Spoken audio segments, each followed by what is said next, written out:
ప్రార్థన చేసుకుందామండి. మహోన్నతుడైన మా కన్న తండ్రి, మీ పరిశుద్ధమైన నామానికి వందనాలు చెల్లిస్తున్నాం. మరొక మారు మీరు మాకు ప్రసాదించిన ఈ గ్రంథం ముందు కూర్చొని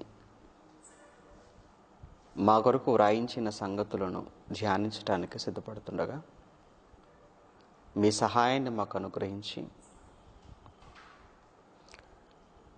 సత్య సంబంధమైన పరిపూర్ణతలోనికి మేము నడిపించమని ప్రాధేయపడుతూ క్రీస్తునామని ప్రార్థన మీకు సమర్పిస్తున్నాము తండ్రి. ఆమెన్. ప్రభునందు ప్రియమైన దేవుని పిల్లలారా, జరుగుతున్న ఈ ఆలస్యానికి మన్నించవలసిందిగా మిమ్మల్ని కోరుకుంటూ ఈ రోజుకు మరి ముందుగా ప్రకటించిన అంశం యోహాను సువార్త వివరణ అని. బైబిల్ అవగాహన ఈ కార్యక్రమంలో బైబిల్లోని ఎన్నో సంగతులు, ఎన్నో విషయాలు అర్థం కాని, అలానే మనం ఎప్పుడూ చదువని సమస్యాత్మకమైనటువంటి సంగతులు, కన్ఫ్యూజ్ చేసే విషయాలు, ఇలా ఎన్నో ఈ బైబిల్ అవగాహన కార్యక్రమం ద్వారా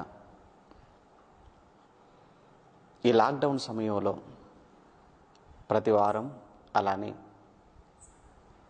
ప్రత్యేకమైన ఎపిసోడ్స్ ద్వారా కూడా మీ ముందుకు తీసుకుని రావటం మీలో అనేక మందికి తెలుసు. ఇక దేవుడు మనకిచ్చిన ఈ 66 పుస్తకాలు బైబిల్, తప్పనిసరిగా ఈ 66 పుస్తకాలపై మనకు అవగాహన చాలా అవసరం. ఒక్కో పుస్తకంపై మన అవగాహనను పెంచుకుంటూ వెళితే బైబిల్ను విడిచిపెట్టాలి అని మనకు అనిపించదు. బైబిల్ ఏదో ఒక అవసరానికి చదువుకునే పుస్తకంగా దీన్ని చూడాలి, లేదా అవసరానికే చదువుకోవాలి అనే ఆలోచన కూడా మన మనసుకు రాదు. ఇప్పటికే ఈ కార్యక్రమం ద్వారా చాలామంది ఇదివరకు బైబిల్ ఏదో నామకార్థంగా చదువుకునే వాళ్ళం, కానీ ఈ కార్యక్రమం ద్వారా మేము విన్న సంగతులను బట్టి, నేర్చుకున్న విషయాలను బట్టి బైబిల్ను చక్కగా మేము అర్థం చేసుకుంటూ, అవగాహనను పెంచుకుంటూ ఎక్కువ సమయాన్ని బైబిల్ చదవటానికి మేము కేటాయించగలుగుతున్నాము. ఇప్పుడు మాకు బైబిల్ చాలా చక్కగా మాకు అర్థమవుతుంది అని చాలామంది చెప్పడం నాకెంతో ఆనందాన్ని, సంతోషాన్ని కలిగించినటువంటి విషయంగా మీ అందరితో పంచుకుంటున్నాను. ప్రియులారా, దేవుడు ఆయుష్నిస్తే, ఆరోగ్యాన్ని ఇస్తే తప్పనిసరిగా ఇలా 66 పుస్తకాల సారాంశాన్ని మీ ముందుకు తీసుకుని వచ్చే ప్రయత్నం చేస్తాను. ఇప్పటికే మనం మత్తయి సువార్తను, మార్కు సువార్తను, అలానే లూకా సువార్తను గురించినటువంటి వివరణ, ముఖ్యంగా ఆ సువార్తలపై ఒక అవగాహనకు మనం వచ్చాం. మత్తయి సువార్త అనగానే ఏంటో మత్తయి ఏంటో, మార్కు ఏంటో, లూకా ఏంటో, యోహాను ఏంటో, అది సువార్తే, ఈయన రాసింది సువార్తే, లూకా గారు రాసింది సువార్తే, యోహాను గారు రాసింది సువార్తే. అటువంటప్పుడు సువార్తను ఎందుకు నలుగురు చేత వ్రాయించాలి, ఒకరి చేత వ్రాయిస్తే సరిపోయేది కదా అని ఒక సందేహం ఉన్నవారికి ఇప్పటికే ఆ సందేహం నివృత్తి అయ్యిందని నేను అనుకుంటున్నాను, ఆశపడుతున్నాను. ప్రియులారా, మత్తయ్య గారు రాసిన సువార్త ఆయన ఒక కోణంలో రాశారు. ఆయన ఒక గ్రూప్ ఆఫ్ పీపుల్ను ఆయన మైండ్లో పెట్టుకొని దాన్ని వ్రాసుకుంటూ వచ్చారు అని, ఎవరికో కాదు, ఆయన ప్రత్యేకించి తన స్వజనులైనటువంటి యూదులను ఉద్దేశించి దాన్ని వ్రాశారు. యూదులంతా ఆ సమయానికి, మత్తయ్య గారు రాసే సమయానికి అప్పటికే యేసుక్రీస్తుల వారు రావడం, ఆయన మరణించటం, సమాధి చేయబడటం, తిరిగి లేవడం జరిగిపోయింది. అయినప్పటికీ కూడా పాత నిబంధన ప్రవక్తల గ్రంథాలు మెస్సియా వస్తాడు అని చెప్పిన మాటలను వీరు అపార్థం చేసుకొని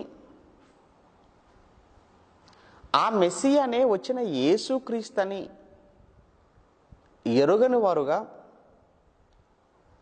యేసును అత్యంత దారుణంగా, కిరాతకంగా చంపడం, అయినా యేసుక్రీస్తుల వారు పునరుత్థానుడు అవ్వటం, అయినప్పటికీ కూడా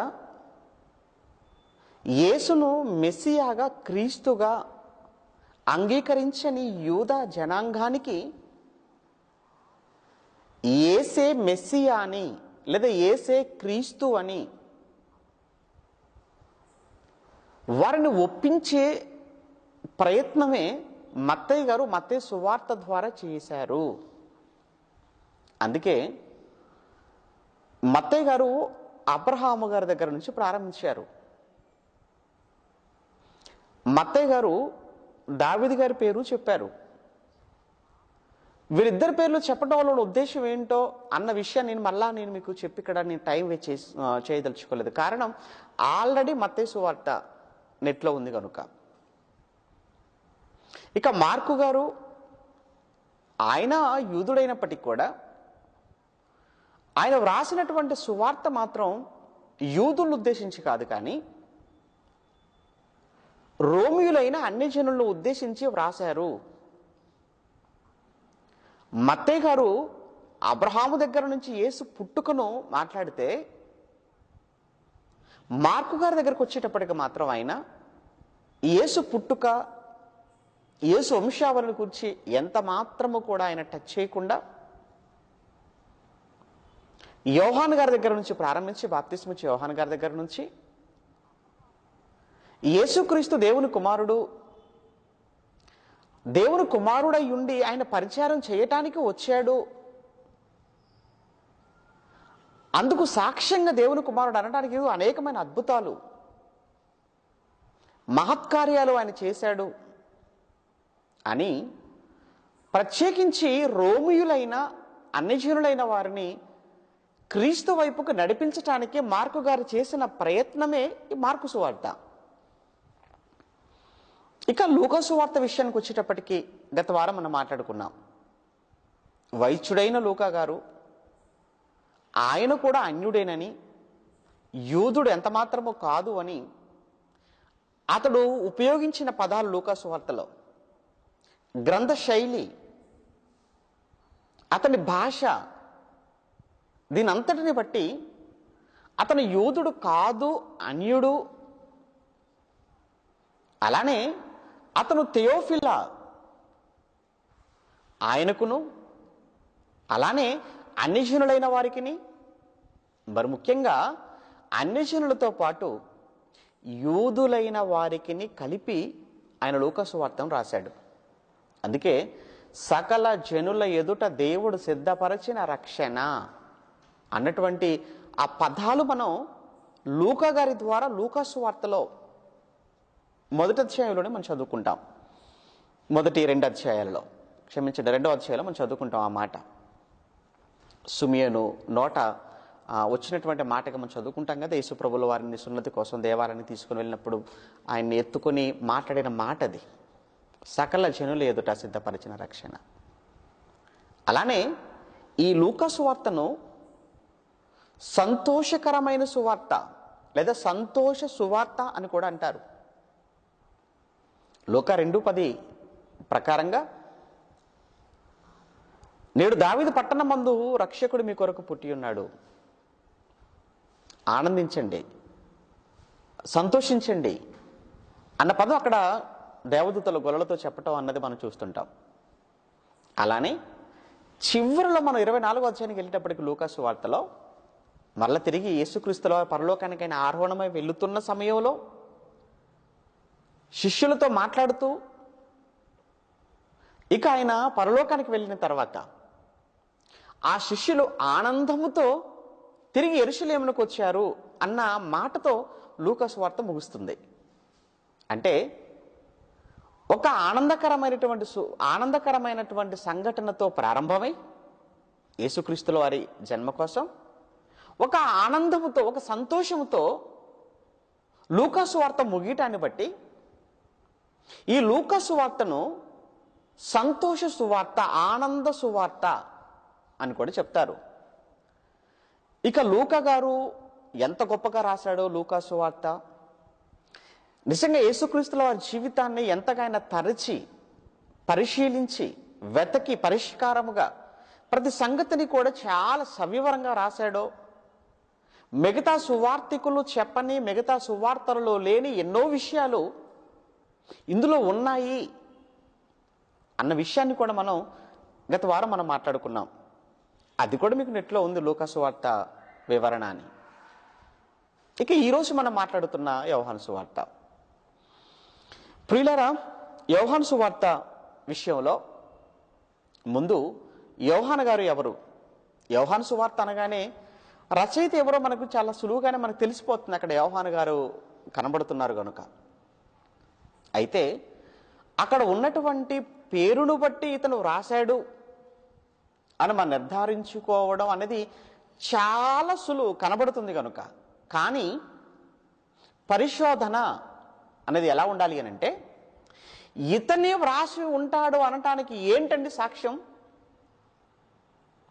ఇతనే వ్రాసాడు అని చెప్పటానికి ఏంటండి రుజువు అని మిమ్మల్ని అడిగానే అనుకోండి, లేదా ఎవరైనా మిమ్మల్ని ప్రశ్నించారు, మరి మీరు ఏం చెప్పగలరో, మీ వద్ద ఉన్నటువంటి సమాధానం ఏంటో ఒక్కసారి మిమ్మల్ని మీరుగా ప్రశ్నించుకోండి. ఏమీ ఉండదు. ఎందుకంటే పైన యోహాను గారని ఉంది, పైన లూకా గారని ఉంది, మార్క్ అని ఉంది, అంతే, వాళ్ళే రాశారు. చాలా తేలిగ్గా మనం మాట్లాడుతుంటాం. కానీ ప్రియులారా, ఇతను యోహాను గారు రాశారు అని చెప్పడానికి యోహాను సువార్తలో యోహాను గారి రచనా శైలి లేదా ఆ గ్రంథం వ్రాయబడిన విధానం, ఆ గ్రంథంలో చెప్పబడిన సంగతులు, వాటన్నింటినీ బట్టి మనం ఇది యోహాను గారే వ్రాసారు అని మనం కన్ఫర్మ్ చేయటం అనేది ఏదైతే ఉందో అది రీసెర్చ్, అది పరిశోధన, అది ధ్యానం. ప్రియులారా, ఇక ముందుగా యోహాను గారు వ్రాసారు అనే విషయాన్ని మనం తెలుసుకోవడానికంటే ముందుగా ఇది ఒక యూదుడే వ్రాసాడు అన్న విషయాన్ని మనం ఎలా తెలుసుకోగలం? ఎందుకంటే లూకా గారు అన్యుడు కదా, లూకా గారు అన్యుడు. ఇప్పుడు యోహాను సువార్తను వ్రాసిన యోహాను గారు, సరే మనం కన్ఫామ్గా మనం యోహాను గారు ఆయనే వ్రాసారు అని మనం ఫిక్స్ అయిపోయాము. ప్లస్ యేసుక్రీస్తుల వారు జనరల్గా అందరికీ తెలిసిన విషయం ఏంటంటే, గతంలో కూడా నేను ఒక మాటగా కూడా మీకు చెప్పాను, యేసుక్రీస్తుల వారు 12 మంది అపోస్తలులలో ఒకడైన తాను అమితంగా ప్రేమించిన శిష్యుడైనటువంటి యోహాను గారు వ్రాసారని చెప్పేశాను కనుక ఆల్రెడీ మీ మైండ్లో మీరు ఫిక్స్ చేసుకొని ఉన్నారు. Very good, okay, no problem. అయితే ఫస్ట్ అసలు ఇది ఒక యూదుడు, అన్యుడు కాదు, యూదుడే రాశాడు యోహాను సువార్తను. ముందు యూదుడు రాశాడు అన్న తర్వాత యూదుల్లో ఎవరు రాసుంటారు అనేటువంటి ఆ ప్రశ్నతో మనం ముందుకు వెళ్ళిపోతే చివరి కన్క్లూజన్కి వచ్చేటప్పటికి ఇదిగో ఈ యోహాను గారే అన్న విషయం తేలుతుంది. కానీ ఆయనే వ్రాశాడు అన్నది మనం ఎలా చూపించాలి అన్నది ఇప్పుడు మనం తెలుసుకునే ప్రయత్నం చేద్దాం. అలానే ఎక్కువ సంగతులు, ఎక్కువ విషయాలు యోహాను గారే వ్రాశారు అని చెప్పటానికి నేను ఇష్టపడను. కారణం ఏంటంటే మనకున్న సమయాన్ని బట్టి మన పాఠం కూడా సువార్త వివరణ కనుక మరొకసారి వీలవుతే కంప్లీట్గా ఈ యోహాను గారి యొక్క హిస్టరీ, యోహాను గారి యొక్క బయోగ్రఫీ, యోహాను గారి యొక్క జీవిత చరిత్ర కంప్లీట్గా మాట్లాడుకుందాం. ఎందుకంటే చాలా చాలా బాగుంటుందండి యోహాను గారి జీవితం. మనకు చాలా చాలా అవసరం. ఎస్పెషల్లీ ఈరోజు సంఘాలలో సభ్యులుగా కొనసాగుతున్న ప్రతి ఒక్కరూ తెలుసుకోదగినంత గొప్ప చరిత్ర ఈ యోహాను గారిది. కనుక తప్పనిసరిగా మనం మాట్లాడుకునే ప్రయత్నం చేద్దాం. ప్రస్తుతానికి ఈ యూదుడే రాశాడు, ఇది ఒక యూదుడు అయినటువంటి యోహాను గారే రాశారు అనటానికి 1-2 మాటలు మనం బైబిల్లో చూద్దాం. ఎందుకంటే యూదుడు రాసి ఉండాలి అని అంటేనండి కంప్లీట్గా యూదుల యొక్క సాంప్రదాయాలు కదా. ఇప్పుడు హిందూ సాంప్రదాయాలు, క్రైస్తవ సాంప్రదాయాలు కొన్ని ఉంటాయి. అది వివాహాల విషయంలోనే కావచ్చు, రోజుల విషయంలోనే కావచ్చు, లేదా పండుగల విషయంలోనే కావచ్చు. ఏమంటే ఇస్లాం వాళ్ళు ఉన్నారంటే వారికంటూ కొన్ని సాంప్రదాయాలు ఉంటాయి, హిందువులు ఉన్నారంటే వారికి కొన్ని మర్యాదలు సాంప్రదాయాలు ఉంటాయి, అలానే క్రైస్తవులకు ఉంటాయి లోకంలో మనం మాట్లాడుకుంటే. అలానే యూదులకు కూడా కొన్ని సాంప్రదాయాలు ఉన్నాయి. ఆ సాంప్రదాయాలను గూర్చి ఈ యోహాను సువార్త లేదా యోహాను సువార్తికుడు, ఈ సువార్తను రాసిన యోహాను గారు అని మనం ఎవరైతే మాట్లాడుతున్నామో ఆయన ప్రత్యేకించి ఆ సాంప్రదాయాలను గూర్చి, ఆ పద్ధతులను గూర్చి చక్కగా వ్రాస్తూ ఉంటాడు. దాన్ని బట్టి మనం సులువుగా చెప్పేయచ్చు ఏంటంటే, ఏమండి ఎంత ఇతను యూదుడు కాకపోతేనండి ఈ ఆచారాలు కావచ్చు, ఈ సాంప్రదాయాలు కావచ్చు, వీటి గురించి ఆయన ఎలా రాయగలడు? కనుక అక్కడే మనకు అర్థమైపోద్ది ఖచ్చితంగా ఇతను యూదుడేనని. సరే, ఒక మాట 1-2 మాత్రమే చూద్దాం మీ కన్ఫర్మేషన్ కోసం. ముందుగా 2వ అధ్యాయాన్ని చూద్దామా? యోహాను సువార్త 2వ అధ్యాయం 6వ వచనం చదువుకుందాం. యోహాను సువార్త 2వ అధ్యాయం 6వ వచనంలో యూదుల శుద్ధీకరణాచార ప్రకారము, చూసారా? యూదుల శుద్ధీకరణాచార ప్రకారము అని అంటే యూదులకంటూ శుద్ధి చేసుకునేటువంటి కొన్ని ఆచారాలు ఉన్నాయి. వాటి ప్రకారంగానే అక్కడ వివాహములో ఏదో కార్యక్రమం జరిగింది అన్నట్లుగా సువార్తికుడు లేదా యోహాను సువార్తను రాసిన వ్యక్తి రాస్తున్నాడు అని అంటే ఖచ్చితంగా ఇతనికి ఆ యూదుల సాంప్రదాయాలు తెలిసే ఉండాలి.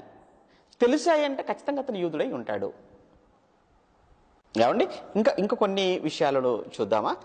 4వ అధ్యాయం 5వ వచనంలో కూడా యోహాను సువార్త 4వ అధ్యాయం మరొక విషయం. 4వ అధ్యాయం 5వ వచనంలో యాకోబు తన కుమారుడైన యోసేపుకిచ్చిన భూమి దగ్గరనున్న సమరయలోని సుకారను ఊరికి వచ్చెను అన్నాడు. ఏమండి, ఆ బావి యేసుక్రీస్తుల వారు మధ్యాహ్నపు ఎండవేళలో, మధ్యాహ్నంలో మంచి ఎండ కాస్తున్న సమయంలో యేసుక్రీస్తుల వారు అదో సుకారణ గ్రామానికి వచ్చాడు. సమరయలో ఉంటుంది అది. ఆ గ్రామంలో ఆ బావి దగ్గర యేసుక్రీస్తుల వారు కూర్చున్నారండి. బాగుంది. కానీ ఆ బావి ఎవరిది, ఎవరికి ఇచ్చారు, ఈ చరిత్ర ఎవరికి తెలియాలి, ఎవరికి తెలుస్తుంది చెప్పండి? అన్యుడికి తెలుస్తుంది అంటారా చెప్పండి? జనరల్ మీరు ఆలోచించండి. యోసేపు గారు ఎవరు? ఆయన ఇశ్రాయేలీయుడు కదా, అంటే యూదుడు కదా. ఆయన తండ్రి ఎవరు? యాకోబు గారు కదా. యాకోబు గారి కుమారుడు యోసేపు గారు అని చెప్పడం పెద్ద విషయం కాదు. కానీ ఆయన ఇచ్చాడు ఈయనకు అని ఒక క్లియర్, ఒక తేటగా ఒక విషయాన్ని ఆయన ఆ బావిని గురించి చెప్తున్నాడు అని అంటే ఖచ్చితంగా రాస్తున్నటువంటి గ్రంథకర్త ఎవరైతే ఉన్నారో ఆయన యూదుడు కాకపోయుంటే ఎంత ఇన్ఫర్మేషన్ ఎందుకు ఇస్తాడు? ఎలా తెలుస్తుంది అంటారు? మీకు అర్థమవుతుంది అనుకుంటున్నాను.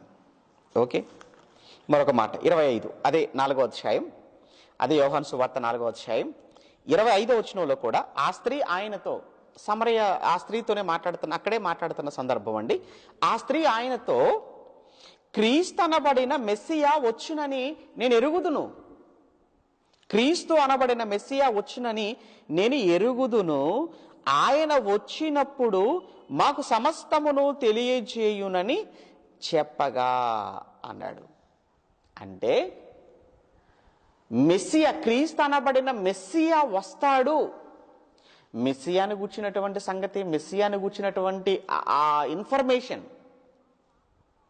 ఇంకొక విషయం చెప్పమంటారు, ఎలాగో మెస్సియాను గూర్చిన, క్రీస్తును గూర్చిన ఇన్ఫర్మేషన్ ఎలాగో ఇక్కడ వచ్చింది కనుక, దీనికన్నా ముందు మనం ప్రారంభ అధ్యాయంలోనే, మొదటి అధ్యాయంలోనే మేబీ 23, 24 వచనాలు, 21 నుంచి అనుకుంటాను, 21 నుంచి మనం చూస్తుంటే అక్కడ ఏలియా గారు ఉంటారు కదా, బాప్తిస్మ ఇచ్చే ఏలియా గారు ఎవరో అని తెలుసుకోవటానికి యెరూషలేము నుంచి కొంతమంది యాజకులు, వ్యక్తులు పంపుతారు. వచ్చిన వారు వచ్చి అడుగుతున్నారు, ఏమయ్యా యోహాను నువ్వు ఏలియావా అని అడుగుతుంటారు. నువ్వు ఆ ఏలియావా? ఏలియా అంటే అదే మలాకి గారు చెప్పారు కదా, ఆ దినములలో ఏలియా ఉంటే ఆత్మయు శక్తి గలవాడు ఒకడు వస్తాడు అని మలాకి గ్రంథం 4వ అధ్యాయంలో ఒక ప్రవచనం ఉంటుంది. ఆ ఏలియావే నువ్వా? ఈ విషయం ఎనకేం తెలుసు చెప్పండి ఈ గ్రంథకర్తకు? అంటే ఖచ్చితంగా ఈ గ్రంథకర్తకు మలాకి గారు తెలియాలి. మలాకి గారి ద్వారా ప్రవచనం కూడా ఇతనికి తెలుస్తుంటేనే కదా దీన్ని రాయగలడు. నెక్స్ట్ ఏంటంటే, పోనీ కాదంటున్నావు, క్రీస్తువా అంటే మెస్సియావా అని అడుగుతున్నారు. అంటే ఆ విషయం కూడా రాస్తాను ఈ గ్రంథకర్తకు తెలియాలి. మూడవదిగా, పోనీ నీవు ఏలియావు కాదంటున్నావు, క్రీస్తును కాదంటున్నావు, మరి ఆ ప్రవక్తవా ఏమైనా నువ్వు అని అడుగుతారు అక్కడ. ఆ ప్రవక్తవా? ఏ ప్రవక్త? అదేనండి, మోషే గారి కాలంలో వాళ్ళు ఇంకా కనానుకు రాలేదు, అరణ్య మార్గంలోనే ఉన్నారు. అప్పుడు దేవుడు మోషేకు ఇచ్చినటువంటి మాట, మోషే ద్వారా చెప్పినటువంటి భవిష్యత్తు, అది ప్రవచనం. మీ సహోదరులలో నుండి నా వంటి ఒక ప్రవక్తను మీ కొరకు దేవుడు పుట్టించబోతున్నాడు, మీరు అతని మాట వినవాలను, అతని మాట వినవాడు జనములలో ఉండకుండా నశిస్తాడు, నాశనం అయిపోతాడు అంటాడు ద్వితీయోపదేశకాండం 18:18. అదే విషయాన్ని మరలా పేతురు గారు 3వ అధ్యాయంలో మాట్లాడతారు అపోస్తుల కార్యంలో 21లో. అంటే ఇన్ని అంటే ప్రవచనాలు కావచ్చు, ఏమండి, అలానే భౌగోళిక పరమైన సంగతులు కావచ్చు, అలానే యూదుల యొక్క సాంప్రదాయాలు కావచ్చు, ప్రవక్తల ప్రవచనాలు కానీ, భౌగోళిక పరమైన, ఇది సుకారను ఊరు, ఆ ఊరిలో ఒక బావి, అది యాకోబుది, తన కొడుకైన యోసేపుకి ఇచ్చాడు. ఇది జియోగ్రఫికల్ ఇన్ఫర్మేషన్ అంటారు దాన్ని. అంటే భౌగోళిక పరమైనటువంటి సమాచారం. అంటే ఈ గ్రంథకర్తకు ఏం తెలుస్తున్నాయి? ప్రవక్తల గ్రంథాలలో ఉన్న ప్రవక్తలు చెప్పిన ప్రవచనాలు తెలుసు ఈ గ్రంథకర్తకు. 2, యెరూషలేము, ఆ పాలస్తీనా, కనాను, ఆ భూభాగానికి సంబంధించినటువంటి భౌగోళిక పరమైనటువంటి సమాచారం తెలుసు ఈ గ్రంథకర్తకు. 3వది, యూదుల యొక్క సాంప్రదాయాల గురించి కూడా మాట్లాడుతున్నాడు. వీటిని బట్టి మనకి ఏమర్థం అవుతుంది అనగా, ఖచ్చితంగా ఈ గ్రంథకర్త అన్యుడు మాత్రం అయ్యే అవకాశం లేదు, ఈ గ్రంథకర్త యూదుడే.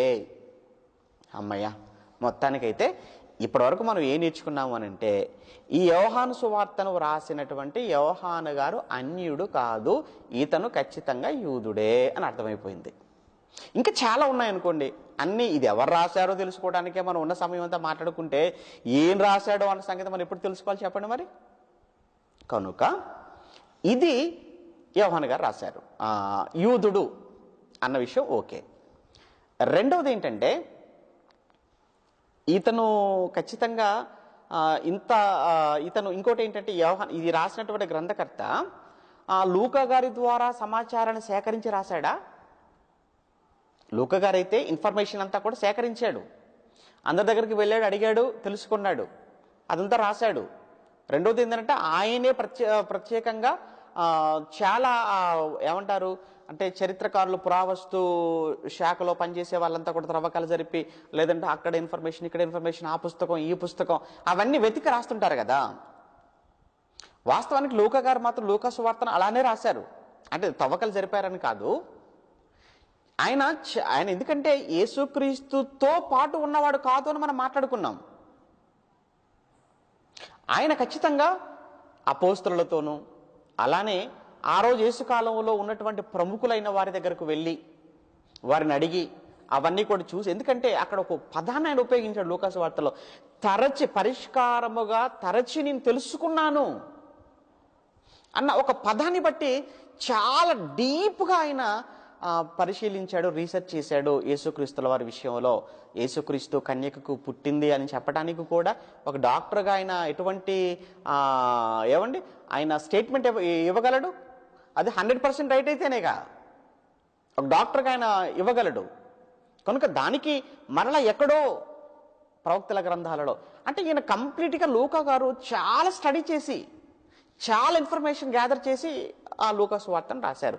కానీ ఈ గ్రంథకర్త యోహాను గారు ఈ యోహాను సువార్తను రాసిన గ్రంథకర్త యూదుడు అయితే యోహాను గారే, కానీ ఇతను యేసుతో లేనివాడు కాదు, యేసుతో ఉన్నవాడు. అంటే ఒక మాటలో చెప్పాలంటే ఇతను ప్రత్యక్ష సాక్షి, లైవ్లో ఉన్నవాడు, లైవ్లో చూసినవాడు. అందుకే ఇతను ఈ యోహాను సువార్తను రాసిన యోహాను గారు ఈ సువార్తను మాత్రమే కాకుండా మరో 3 పత్రికలు రాస్తాడు. యోహాను గారు రాసిన మొదటి పత్రిక, రెండో పత్రిక, మూడో పత్రిక, ఆ తర్వాత ప్రకటన గ్రంథం కూడా. అంటే పౌలు గారి తర్వాత ఎక్కువ పుస్తకాలు రాసిన వ్యక్తిగా క్రొత్త నిబంధనలో మనకు ఇతనే కనబడుతున్నాడు యోహాను గారు. అయితే అక్కడ రాస్తున్నప్పుడు ఏమంటాడో ఒక మాట చూద్దామా. యోహాను గారు అక్కడ రాస్తున్నప్పుడు, పత్రికలు రాసేటప్పుడు, యోహాను గారు రాసిన మొదటి పత్రిక మొదటి అధ్యాయం మొదటి వచనం, యోహాను గారు రాసిన మొదటి పత్రిక మొదటి అధ్యాయం మొదటి వచనంలో జీవవాక్యమును గూర్చినది ఆది నుండి ఏది ఉండేనో, ఆది, ఇది గుర్తుపెట్టుకోండి ఈ పదం, జీవవాక్యమును గూర్చినది ఆది నుండి ఏది ఉండేనో, మేము ఏది వింటిమో, కన్నులారా ఏది చూచితిమో, ఏది నిదానించి కనుగొంటిమో, మా చేతులు దేన్ని తాకి చూచేనో అది మీకు తెలియజేయుచున్నాము అన్నాడు. ఏమండి, ఇంతకు ఏంటి సారాంశం అంతా?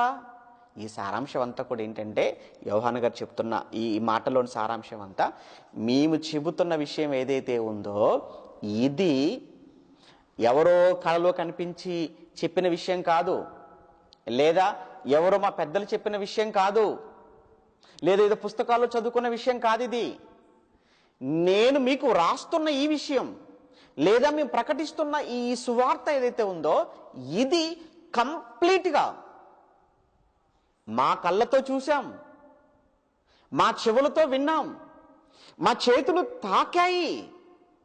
ఇంతకు ఏంటయ్యా మీరు చూసింది ఏంటి, మీరు విన్నది ఏంటి, మీ చేతులు తాకాయి, ఇంతకు ఏం మాట్లాడుతున్నారు మీరు యోహాను గారు అని అంటే, ఇంతకు ఏం చెప్తున్నాడు యోహాను గారు ఈ పత్రికలో?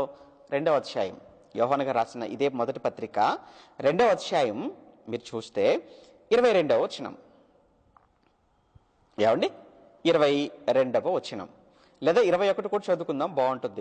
మీరు సత్యమెరుగని వారైనందున నేను వ్రాయలేదు గాని మీరు దానిని ఎరిగి ఉన్నందునను ఏ అబద్ధమును సత్య సంబంధమైనది కాదని ఎరిగి ఉన్నందునను మీకు వ్రాయిచున్నాను. 22 వెరీ గుడ్. యేసు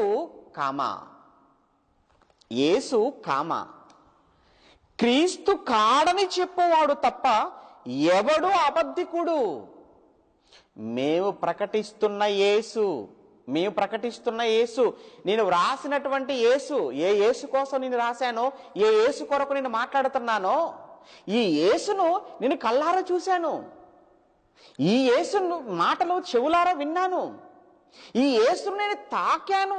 మరి 12 మంది అపోస్తలులలో 3 చాలా దగ్గర వారు యేసుక్రీస్తుల వారికి. 12 మంది ఉన్నారు, చుట్టూ 12 మంది ఉంటారు అనుకుందాం. చుట్టూ ఏమంటే ఒక సర్కిల్ అనుకుంటే మనం, అది ఫస్ట్ సర్కిల్లో మొత్తం 12 మంది అనుకుంటే, మొదటి సర్కిల్లో ఎంతమంది ఉంటారంటే 9 మంది ఉంటారు. ఓకేనా? రెండవ సర్కిల్లో 3 ఉంటారు, 3 అంటే 2. మొదటి సర్కిల్లో అంటే యేసుక్రీస్తుల వారు సెంటర్లో ఉంటాడు, యేసుక్రీస్తు సెంటర్లో ఉంటే, యేసుక్రీస్తుకు పక్కన ఒకరుంటే, ఆ తర్వాత మరొక ఇద్దరుంటే, ఆ తర్వాత 9 మంది ఉంటారు. అంటే ఇప్పుడు యేసుక్రీస్తుల వారు మధ్యలో ఉన్నారు, ప్రక్కన ఉన్నవాడు మొదటివాడు, ఆ తర్వాత ఉన్నవారు ఇద్దరు, అది రెండో సర్కిల్. మూడో సర్కిల్లో 9 మంది ఉన్నారు. మొత్తం 9, 2, 1 ఎంత అంటే 12. ఇంతకు దగ్గరగా ఉన్నవాడు ఎవరు అంటే ఆ మొదటివాడు. ఆ మొదటివాడే యోహాను గారు. ఆ మొదటివాడే యోహాను గారు. అందుకే యేసు రొమ్మున ఆనుకున్నవాడు అన్న పేరు ఈయనకే ఉంది. యేసు రొమ్మున ఆనుకున్నవాడు. అంతేకాదు, యేసు ప్రేమించిన శిష్యుడు. మీకు అర్థమైందా? యేసు ప్రేమించిన శిష్యుడు. యేసు ప్రేమించిన శిష్యుడు. యేసు ప్రేమించిన, యేసే ప్రేమించాడు. ఎంత గొప్ప బాధ్యతను యేసుక్రీస్తుల వారు యోహాను గారికి అప్పగిస్తారు అన్నది మనం చదువుకుంటాము. సరే, సందర్భోచితంగా చెప్తాను. 19:26 యోహాను సువార్తలో 19:26లో అందరూ విడిచిపెట్టేసి వెళ్ళిపోయారు కదా, అందరూ వదిలేసి వెళ్ళిపోయారు. కానీ చివరి వరకు యేసుక్రీస్తుల వారు, తండ్రి నీ చేతికి నా ఆత్మను అప్పగించుకొనుచున్నాను అని చెప్పి ప్రాణము విడిచినంత వరకు ఆయనకు దగ్గరగా ఉన్నది ఒకే ఒక్కడు. ఆ ఒక్కడే ఈ యోహాను గారు. ఆ ఒక్కడే యోహాను గారు. అందుకే తన తల్లి యొక్క బాధ్యతను, అంటే ఇంటికి పెద్దవాడు కదా యేసుక్రీస్తుల వారు, ఒక ఇంటికి పెద్ద కుమారుడుగా తన మరణ అనంతరం తన తల్లి దిక్కు లేనిది కాకూడదు, తన తల్లి బాధపడకూడదు అని ఎన్నో ఆలోచనలు, చనిపోతూ కూడా తన తల్లి కోసం ఆలోచించాడు. తన తల్లి ఆనందంగా సంతోషంగా ఉండాలని కోరుకున్నాడు ఒక కుమారుడుగా. అందుకే తను చనిపోతూ ఆ పరిస్థితుల్లో ఎలా ఉందంటే యేసు కడవరి పరిస్థితి ఎంత దయానీయంగా ఉందో, ఎంత హృదయ విదారకరంగా ఉందో మీరు ఊహించుకోండి. యేసుక్రీస్తుల వారి ఏమంటే చివరి క్షణం అంటున్నా నేను, లాస్ట్ మినిట్ ఎలా ఉంటుంది యేసుక్రీస్తుల వారిది. అప్పటికీ తెలుసు కదా, తల మీద ముళ్ళ కిరీటం, కొరడాలతో దెబ్బలు, ఒళ్ళంతా రక్తసిక్తం, అంత రక్తం ధారలై ప్రవహిస్తూ ఉండటం, ఏం లేదండి. భయంకరమైన శిలువ మ్రానుతో ఎంత హింస పెట్టారండి, మహానుభావుని. చాలా ఘోరం అండి.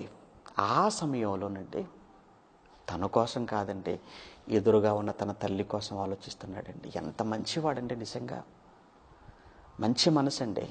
అంటే ఎప్పుడు కూడానండి క్రైస్తవుడు తన కోసం కంటే కూడా, తను చనిపోతూ కూడా ఎదుటివాడికి రక్షణ ఇవ్వాలి, తను చనిపోతూ కూడా ఎదుటివాడు ఆనందంగా ఉండాలి, తను మరణిస్తున్నా ఎదుటివాడు సంతోషంగా బ్రతకాలి అని కోరుకునే ఉన్నతమైనటువంటి స్వభావం, గొప్ప లక్షణం క్రీస్తుది, క్రీస్తును నమ్మిన క్రైస్తవుడిది. తన తల్లి కోసం, తన తల్లితో, అమ్మ ఇదిగో నీ కుమారుడు, ఈ రోజు నుంచి ఈ యోహానే నీ కుమారుడు. అలానే యోహానుతో ఏమన్నాడు? ఇదిగో నీ తల్లి యోహాను, ఈ రోజు నుంచి ఇప్పటి వరకు నాకు తల్లి, ఈ రోజు నుంచి నీకు తల్లి. యేసు ప్రేమించిన శిష్యుడు, ఆ శిష్యుడే 3 పత్రికలు, ప్రకటన గ్రంథం, సువార్త రాశాడు. యూదుడు. ఇంకొక విషయం ఏంటి?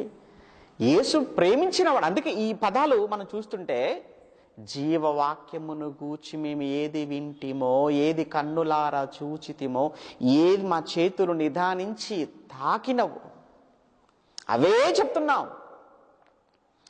యేసు క్రీస్తు కాడని చెప్పువాడు తప్ప ఎవడు అబద్ధికుడు? అంటే ఇంతకీ ఎవరి కోసం అన్నమాట ఆయన మాట్లాడుతున్నాడు? యేసు కోసం.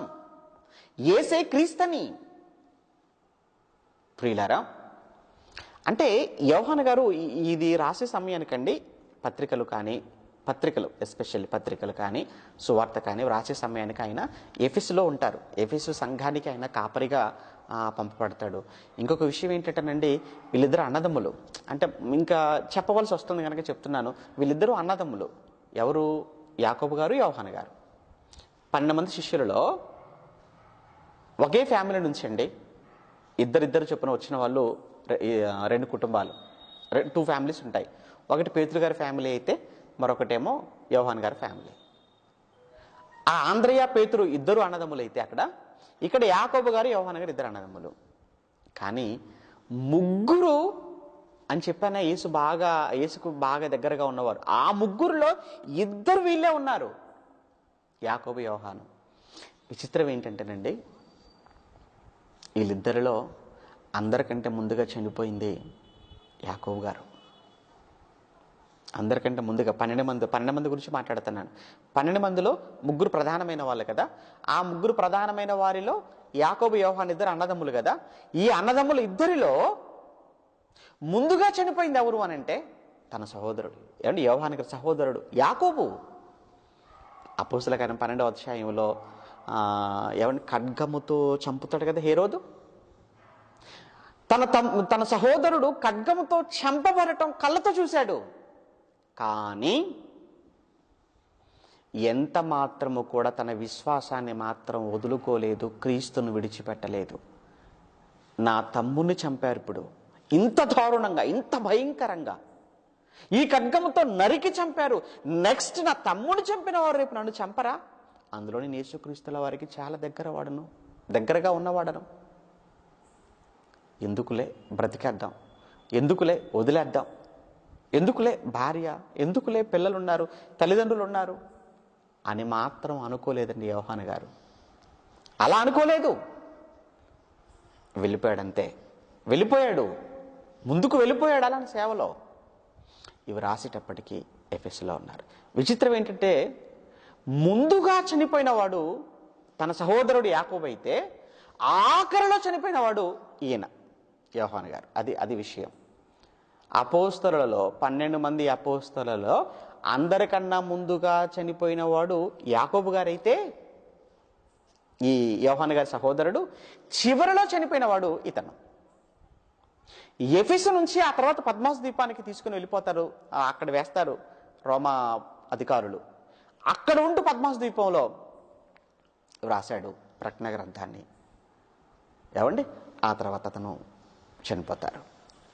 అంటే ఈ యోహాను గారు ఈ యోహాను సువార్తను రాశారు. యూదుడే రాశాడు అనటానికి సాక్ష్యాలు చూసాం. అతను యేసుని ఎంతగా ప్రేమించాడో చూసాం. ఇంకోటి, ఇతను ప్రత్యక్ష సాక్షి అన్న విషయంలోనికి మనం వెళ్తున్నాం. ఇతను ప్రత్యక్ష సాక్షి అని మనం ఎలా చెప్పగలము అని అంటే, సరే ఆయన చెప్పాడు అన్నది కాదులే, కానీ ఏదో యోహాను మొదటి పత్రిక ఏదో ఒక మాట మీకు చూపించి ఆయన అన్నాడు గనక నిజం అన్నట్టుగా నేను మిమ్మల్ని నమ్మించే ప్రయత్నం చేయను. కానీ ఇంకా లేఖనాలలో యోహాను సువార్తలోనే ఆయన చాలా ఎస్పెషల్లీ కొన్ని స్థలాల గురించి మాట్లాడినప్పుడు కానివ్వండి, అలానే ముఖ్యంగా అంకెలు అంటే ఈ సంఖ్యలు అనేవి అక్కడ ఉండి దగ్గరగా చూసిన వాడికైతేనే పర్ఫెక్ట్గా తెలుస్తాయి కదండి. ఉదాహరణకు మరలా మనం యోహాను సువార్తకి వెళ్దాం. యోహాను సువార్త 2వ అధ్యాయం, యోహాను సువార్త 2వ అధ్యాయాన్ని మనం చూడగలిగితే 6వ వచనం. ఇంకా యోహాను సువార్త 2వ అధ్యాయం 6వ వచనంలో అక్కడున్న మాట, యూదుల శుద్ధీకరణ ఆచార ప్రకారము 2-3 తూములు పట్టు 6 రాతి బాణలు అక్కడ ఉంచబడి ఉండెను. ఎన్ని బాణలట? 6 రాతి బాణలు అక్కడ ఉంచబడి ఉన్నాయట. 6 రాతి బాణలు సంఖ్య. ఎన్ని బాణలు ఉన్నాయో అక్కడ పెళ్లిలో అంత ఖచ్చితంగా 6 అని ఎలా చెప్పగలుగుతున్నాడు? లైవ్లో ఉన్నాడండి అక్కడ ఆయన. యోహాను గారు లైవ్లో ఉన్నాడు. అది జరుగుతుంది ఎక్కడో కాదు, పెళ్లి వాళ్ళ ప్రాంతంలో జరుగుతుంది, కానాలో జరుగుతుంది. యేసుప్రభువు చేసిన మొట్టమొదటి సూచక్రియ కానాలో. నీళ్ళను ద్రాక్షరసంగా మార్చటం కానా ఎవరిదో కాదు, వాళ్ళదే. ఎవరిది? యేసుప్రభుది కూడా అదే ప్రాంతం, గలిలయ. కానా అనేది ఎక్కడుంది? గలిలయలోని ప్రాంతం అది. గలిలయలోని ఒక ప్రాంతం. కానా అనేది ఒక ఊరది. కనుక అక్కడ ఆయన ఉన్నాడు. అందుకే అంత ఖచ్చితంగా 6 రాతి బండలని మాట్లాడుతున్నాడు. మరొకటి చెప్పమంటారా? సంఖ్యల గురించి మాత్రం మాట్లాడుతున్నాను. మరొక మాట, మీరు 6వ అధ్యాయాన్ని కూడా మీరు చూడగలిగితే 6వ అధ్యాయం లూకాసు వార్త 6వ అధ్యాయాన్ని 13వ వచనం. లూకాసు వార్త 6వ అధ్యాయం 13వ వచనం. లూకా సువార్త 6:13లో, కాబట్టి వారు భుజించిన తర్వాత వారి యొద్ద మిగిలిన 5 యవల రొట్టెల ముక్కలు పోగు చేసి, అక్కడ 5 రొట్టెలు 2 చేపలతో భోజనం పెడతాడు కదా ప్రభు, ఎంతమందికి పెట్టాడో రాశాడు. ఆ తర్వాత చివరికి వెళ్ళేటప్పటికి అక్కడ ఎన్ని గంపలు మిగిలాయో అన్న విషయాన్ని చెప్తున్నాడు చూడండి. అక్కడ ఆ 5 యవల రొట్టెల ముక్కలు పోగు చేసి 12 గంపలు, ఆ ముక్కలన్నీ పోగు చేస్తే కరెక్ట్గా ఎన్ని గంపలు అయినాయట? 12 గంపలటండి. ఎన్ని గంపలు అన్న విషయాన్ని కూడా నెంబరింగ్తో సహా చెప్తున్నాడు అని అంటే, అవును, ప్రత్యక్ష సాక్షి ఆయన దగ్గరున్నాడు, చూశాడు, అందుకే రాస్తున్నాడు. అంటే ఇప్పుడు యూదుడైతే మరి ఖచ్చితంగా ఈయన రాశాడు అనడానికి ఏంటండి అని అంటే యూదుడు అంటే ఎంతో మంది ఉంటారు కదా, అంటే ఎంతో మంది ఉన్నా ఆయనతో పాటు ఉన్నవాడే రాయాలి. ఆయనతో పాటే ఉన్నవాడు అని అంటే ఖచ్చితంగా యోహాను పేతురు గారు రాసే అవకాశం మిగతా ఎవరు కాదు, ఇతనే రాశాడు. ఇంకా మనం ముందుకెళ్తుంటే మీరు యోహాను సువార్త అంతా కూడా మీరు చదువుకుంటే క్లియర్ కట్గా ఇది యోహాను గారు రాశారు, అంతకుమించి ఇంకా వేరే ఎవరు కాదు అన్నది పక్కా మీకు అర్థమవుతుంది. అంతేకాదు సెకండ్ సెంచరీలో పాపియు అలానే పాలికార్ప్, బైబిల్లో లేరులేండి వాళ్ళు పేర్లు. పాలికార్ప్ అనే వ్యక్తి వచ్చేసి యోహాను గారి శిష్యుడు. ఆయన పాలికార్ప్. ఈ పాలికార్పుకు శిష్యుడు ఐరేనియన్. అతను రాసినటువంటి ఒక పుస్తకంలో క్లియర్ కట్గా చెప్పేశాడు ఏంటంటే ఈ సువార్తను వ్రాసింది యోహాను గారే, ఇందులో ఇంకా వేరే అనుమానం ఏమీ అవసరం లేదు అని. సరే, వాళ్ళెవరో చెప్పారు అన్న దాన్ని బట్టి కాకపోయినా, అందుకే వాళ్ళు చెప్పింది నిజమైనప్పుడు మనం అంగీకరించడంలో తప్పు లేదు. కానీ వాళ్ళు చెప్పింది నిజమని మనం ఎలా నిర్ధారించుకోవటం అన్నప్పుడు వ్రాయబడినటువంటి ఆ భాష, వ్రాయబడినటువంటి సాక్ష్యాలు, వ్రాయబడిన విధానము, వీటిని బట్టి ఆయనే రాశాడు మనం నిర్ధారణకు రావటం అవసరం కనుక ఇవి మీకు చెప్తున్నాను. ఓకేనా? ఇంకా మీరు చూస్తే అది 6వ అధ్యాయంలోనే మీరు 19వ వచనాన్ని కూడా మీరు చూడండి. 6వ అధ్యాయం 19వ వచనంలో కూడా మీరు చూస్తే, వారు ఇంచుమించు 2 కోసుల దూరము దోణెను నడిపించిన తరువాత అన్నాడు. సాయంకాలం అయిపోయింది, అక్కడ భోజనం పెట్టేసి గంపలు ఎత్తేసారు కదా, దోణెక్కారు కదా. ఆ దోణి కూడా ఎంత దూరం వెళ్ళిన తర్వాత ప్రభువు వారిని ఆ నీళ్ళ మీద నడుచుకుంటూ వచ్చి వీరిని కలిశాడు అన్న విషయం చెప్తున్నాడు అక్కడ ఆయన. ఇంచుమించు 2 కోసుల దూరము వెళ్ళిన తర్వాత అన్నాడు. అంటే ఎంత దూరం వారు ధోనిలో ప్రయాణం చేసిన తర్వాత ప్రభు నీటి మీద నడుచుకుంటూ వచ్చాడు అనే విషయాన్ని అంత పక్కగా చెప్తున్నాడు, కన్ఫర్మేషన్తో చెప్తున్నాడు అని అంటే ఆయన లేకపోతే ఎలా చెప్పగలడు? కనుక యూదుడు రాశాడు. యూదులలో మరలా ఎవరంటే ఖచ్చితంగా యేసు ప్రభువుతో పాటు ఉన్న 12 మందిలోనే రాయాలి. ఆ 12 మందిలో యోహాను గారే రాశారు. ఏమండి? అందులో మీరు ఇంకే అనుమానపడవలసిన అవసరత లేదు. ఇప్పుడు మూడో విషయం ఏంటంటే, యూదుడు రాశాడు అనేది ఒకటి మనం మాట్లాడుకున్నాం. ఆ తర్వాత యోహాను గారు అంటే ప్రత్యక్ష సాక్షి రాశాడు అనేది ఇప్పటివరకు మనం మాట్లాడుకున్నాం. ఇప్పుడు మనం మాట్లాడుకునే విషయం ఏంటి? ఎవరి కోసం రాశాడు ఇంతకీనా? మత్తయి గారు యూదుల కోసం అన్నారు, మార్కు రోమిల కోసం అన్నాడు, లూకా గారు వాళ్ళ కోసం అంటే అన్యుల కోసం అలానే అందరి కోసం రాశాడు అన్నాడు. ఆయన దాని ముఖ్య ఉద్దేశం వచ్చేసి లూకా గారు రక్షణ అనేది మెయిన్ కాన్సెప్ట్తో ఆయన రాశాడు. మార్కు గారు వచ్చేసాం పరిచారకుడు యేసుక్రీస్తుల వారు అన్న కోణంలో యేసుక్రీస్తుల వారిని చూపించేశారు. మత్తయి గారు వచ్చేసేమో యేసుక్రీస్తును రాజుగా యేసుక్రీస్తుల వారు ప్రజెంట్ చేశారు. ఆయన రాజు అన్నాడు, ఆయన పరిచారకుడు అన్నాడు, ఇతనేమో రక్షకుడు అన్నాడు లూకా గారు. మరి ఇతను ఏం చెప్పబోతున్నాడు యేసుక్రీస్తుల వారి నుంచి అంటే ఇతన్ని ఎలా చూపించబోతున్నాడు అనేది పాయింట్ ఇక్కడ మనకు. అయితే దానికన్నా ఇక్కడ ముందు ఎవరి కోసం రాశాడు అనేది మనం చూస్తేనండి, ఈ యోహాను గారు యూదుల కొరకే రాశారు అన్నది మాత్రం మనం చెప్పకూడదు. ఎందుకంటే యూదుల కొరకే రాశాడు అని అనుకోవడానికి వీలు లేకుండా ఉంది యోహాను సువార్త. అంటే మరి ఎవరి కోసం? యూదుల కొరకు అన్నట్టుగా ఉన్నాయి, 2 అన్యుల కొరకు అన్నట్టుగా ఉంది, అందరి కోసం అన్నట్టుగా. ఎలా చెప్పగలము అని అంటే, యూదుల కొరకైతేనండి వాళ్ళ ఆచారాల గురించి మళ్ళీ యూదులకి చెప్పాల్సిన అవసరం ఉండదు కదా. జనరల్గా మీరు ఆలోచించే లాజిక్, యూదుల శుద్ధీకరణ ఆచార ప్రకారము అని మళ్ళీ అది ఎందుకు చెప్పాలి? అక్కడ వాళ్ళకి ఆల్రెడీ తెలుసు, వాళ్ళకే రాసింది అనుకుంటే మనం కాసేపు యూదుల కొరకే అనుకుంటే మళ్ళీ యూదుల శుద్ధీకరణ ఆచారాలు వాళ్ళకెందుకు చెప్పటం? చెప్పాల్సిన పని లేదు. అంటే యూదుల శుద్ధీకరణ ఆచారము అని మాట్లాడుతున్నాడు అంటే యూదులు కాని వారికి చెప్తున్నాడు. క్యాచ్ చేయండి పాయింట్. ఓకే, మరొక మాట కూడా చూద్దాం. మరికొన్ని సందర్భాలు కూడా మీకు చూపిస్తాను. ఏమండి, యోహాను సువార్త, ఇది యోహాను సువార్త 6వ అధ్యాయం. ఇది యోహాను సువార్త. ముందుగా 5వ అధ్యాయం కూడా చూద్దాంలేండి. ముందు 5వ అధ్యాయానికి వచ్చేద్దాం. 5వ అధ్యాయం ముందు మొదటి వచనం. అటు తర్వాత యూదుల పండుగ ఒకటి వచ్చెను, యూదుల పండుగ ఒకటి వచ్చెను గనుక యేసు యెరూషలేమునకు వెళ్ళెను. ఓకే, యూదుల పండుగ ఒకటి వచ్చాను, యూదుల పండుగ ఒకటి వచ్చాను. ఎవరు చెప్తున్నాడు? హిందువుల పండుగ ఒకటి వచ్చాను అని క్రైస్తవుల పండుగ ఒకటి వచ్చాను క్రైస్తవులు చెప్తారా? ఆలోచిస్తున్నారు కదా. యూదుల పండుగ ఒకటి వచ్చాను, అది మనసులో పెట్టుకోండి. నెక్స్ట్ 6వ అధ్యాయంలో కూడా ఒక విషయం. సరే, పండుగల గురించి మాట్లాడుతున్నాం కదా. ఓకే, పండుగల గురించి మనం మాట్లాడుకుంటే 7వ అధ్యాయంలో కూడా మనం చూడగలిగితే 2వ వచనం, 7వ అధ్యాయం 2వ వచనంలో యూదుల పర్ణశాలల పండుగ సమీపించెను గనుక, యూదుల పర్ణశాలల పండుగ సమీపించెను. యూదులకు ఒక పండుగ ఉంది, ఆ పండుగ పర్ణశాల పండుగ, అది సమీపించింది. ఎవరికంటే చెప్తున్నారు? యూదులకైతే అంత వాళ్ళ పండుగల గురించి అంత వివరంగా చెప్పాల్సిన అవసరం ఏముంది? కాదు. అంటే యోహాను గారు రాస్తున్న ఈ విధానాన్ని మనం చూస్తుంటే యూదులు కాని వారిని కూడా మనసులో పెట్టుకొని రాశాడు.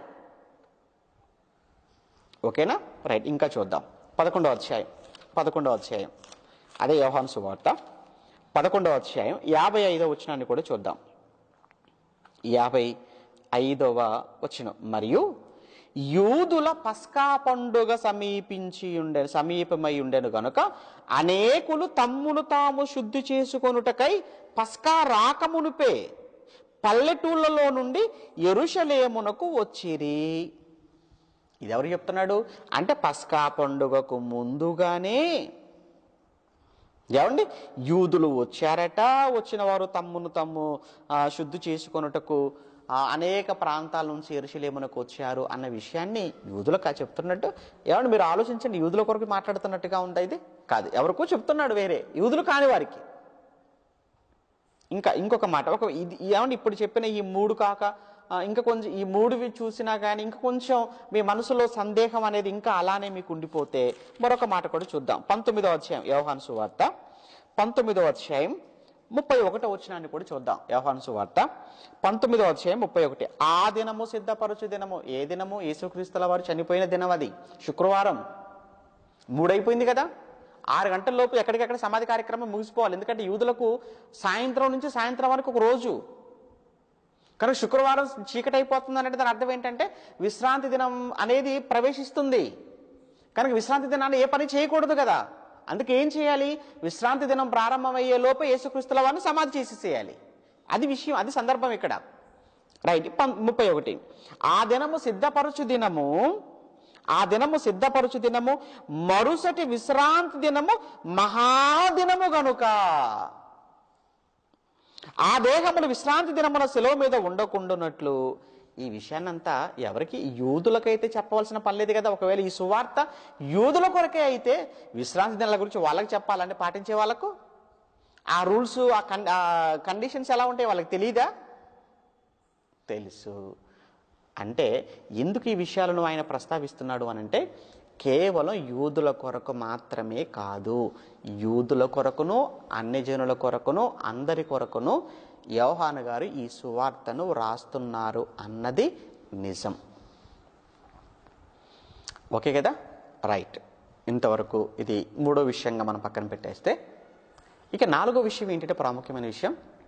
ఇంతకీ యోహాను గారండి ఏం చెప్పాలనుకున్నారండి 21 అధ్యాయాలలో?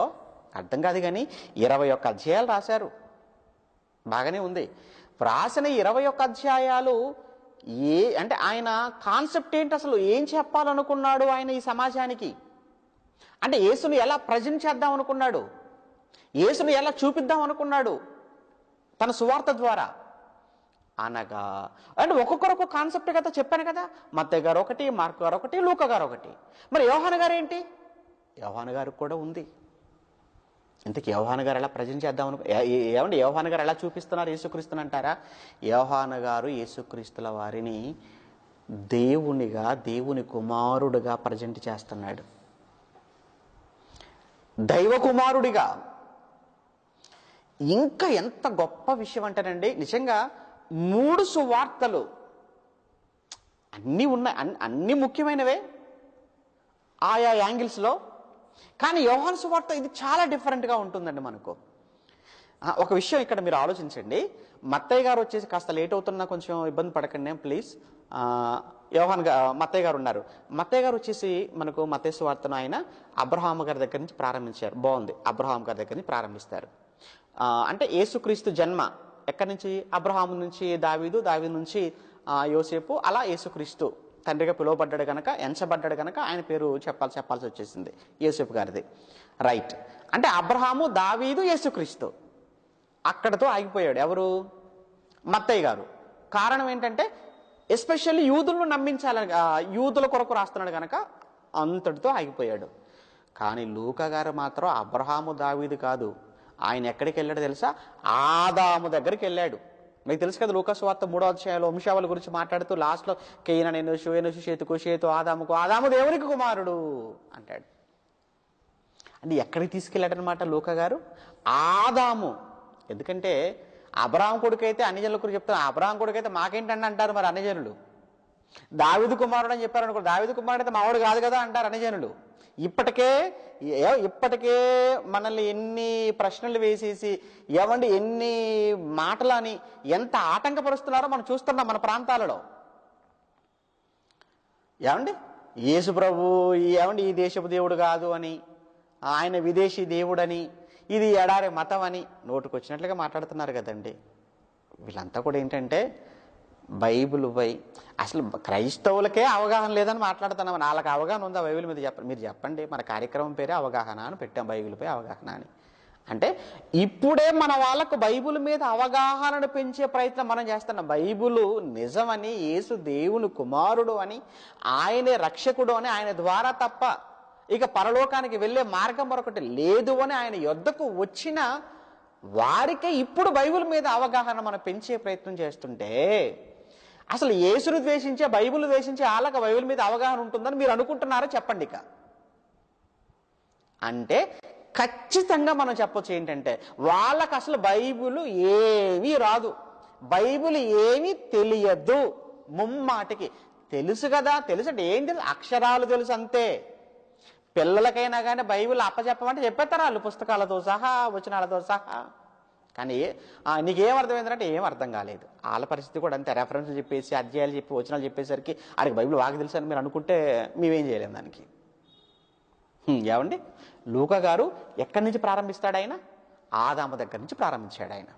అంటే ఆదాము దగ్గర నుంచి అన్నప్పుడు ఒరే యూదులే కాదురా, అన్యులే కాదురా, ప్రపంచంలో ప్రతి మనిషి అక్కడి నుంచి వచ్చినోడే కనుక యేసుక్రీస్తు కూడా అక్కడి నుంచి వచ్చాడంటే అందరి వాడు నోరు మూసుకో. ఇది లూకా గారు చెప్పిందనమాట. ఓకేనా? రైట్. ఇక్కడ యోహాను గారు మాత్రం ఎంత ఏమంటారు అంటే ఎంత ఎత్తుకు తీసుకెళ్లాడు అని అంటే, ఎంత దూరం తీసుకెళ్ళిపోయాడంటే యేసుక్రీస్తుల వారిని అబ్రహాముతో ఆయన ప్రారంభిస్తే, ఆదాముతో లూకా గారు ప్రారంభిస్తే, అసలు ఈ యోహాను గారు ఆయన ప్రారంభం చూస్తూనే మతిపోద్దండి. యోహాను గారు యేసుక్రీస్తుల వారిని ఎక్కడి నుంచి ప్రారంభించాడో తెలుసు కదండి.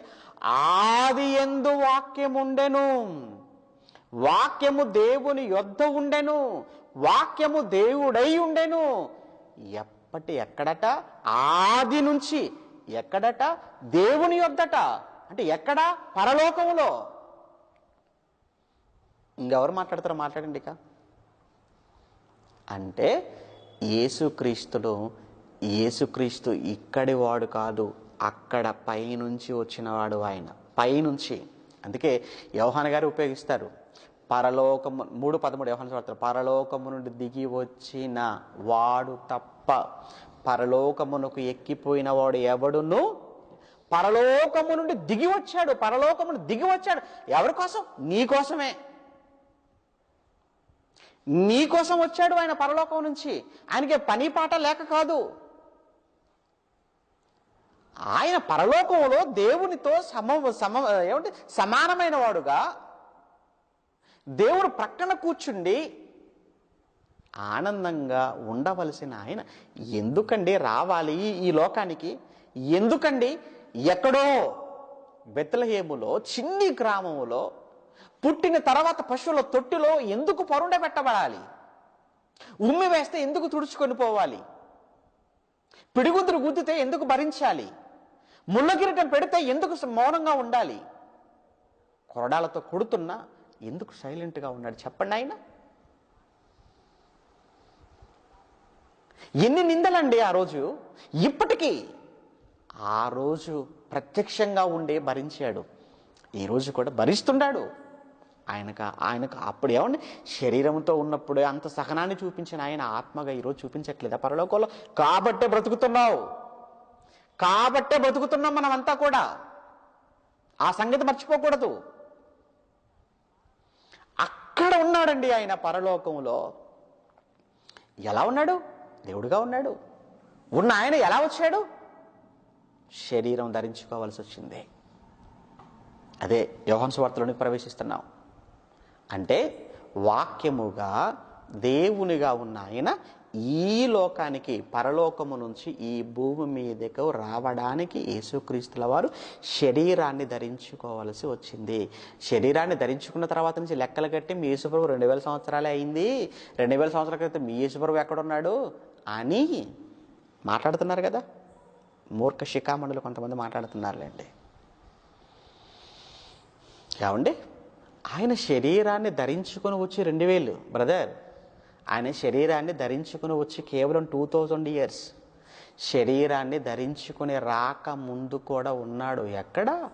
అక్కడ. ఎప్పటి నుంచి అంటావు? ఆది నుంచి అంటే లెక్కలు కట్టుకో. సృష్టి పుట్టే అంతకాలం సరిగ్గా లెక్కలు తెలియట్లేదు. మరి సృష్టికి ముందు నుంచి ఉన్నవాడు అనంటే ఏం లెక్క కడతావు నువ్వు? ఏం లెక్క కడతావు? ఎవరున్నారు చెప్పండి ఆయనకు ముందుక? అంత గొప్పవాడండి. వచ్చాడు. ఏమండి, భూమి మీదకి వచ్చాడు ఆయన. వెలుగు, నేను లోకమునకు వెలుగు అన్నాడు ఆయన. ఇంకొక విషయం చెప్పుకుంటారండి యోహాను సువార్తలో. కంగారు పడకండి. ఇప్పుడు 1వ అధ్యాయం అంటే 21 అధ్యాయులు ఎప్పుడు చెప్తాను, కంగారు అయిపోతాను, బుసేసుకుంటున్నారేంటి అప్పుడే? తొందరపడకండి. నేను చెప్పను కదా, మీకు చెప్పాను కదా ముందుగానే. ఒక్కొక్క అధ్యాయాన్ని, ఒక్కొక్క వచనాన్ని దాన్ని విడగొట్టి వివరించి చెప్పటం నా వల్ల అవ్వదు. ఒకవేళ నేను చెప్పే ప్రయత్నం నేను చేసినా మీ వల్ల అవుతుంది చెప్పండి, గంటకే క్లోజ్ అయిపోతారు. అలాంటిది ఇప్పుడు 1వ అధ్యాయం 1వ వచనం ప్రవేశిద్దాం, 21 వరకు మిమ్మల్ని కదలనివ్వని అన్నాను అనుకోండి, మీరేం కూర్చుంటారు చెప్పండి? తిన్నగా ఎదురుగానే గట్ట కూర్చోలేరు. ఏమండి, కనుక కంగారు పడకండి, ముగించేస్తాను. ఏమండి, ముఖ్యంగా 21 అధ్యాయాలను 4 భాగాలుగా విడగొట్టి మనం చదువుకోవచ్చు.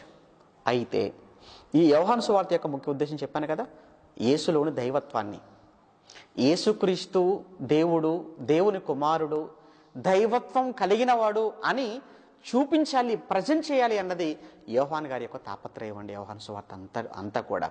అయితే ప్రియులారా, ఇక్కడ యోహాను గారు ఈ యోహాను సువార్తలో యేసుక్రీస్తుల వారిని ఈ దేవుని కుమారుడుగా ఆయన చూపించే ఈ ప్రయత్నంలో ముందుగా మొదటి అధ్యాయంలో ఆయన నేను లోకమునకు వెలుగు, ఆ లోకమునకు వెలుగుగా వచ్చాడు, కానీ ఆ లోకము ఆయన్ను ఎరగలేదు అని యోహాను గారు మాట్లాడుతుంటారు కదా ప్రారంభ అధ్యాయంలో.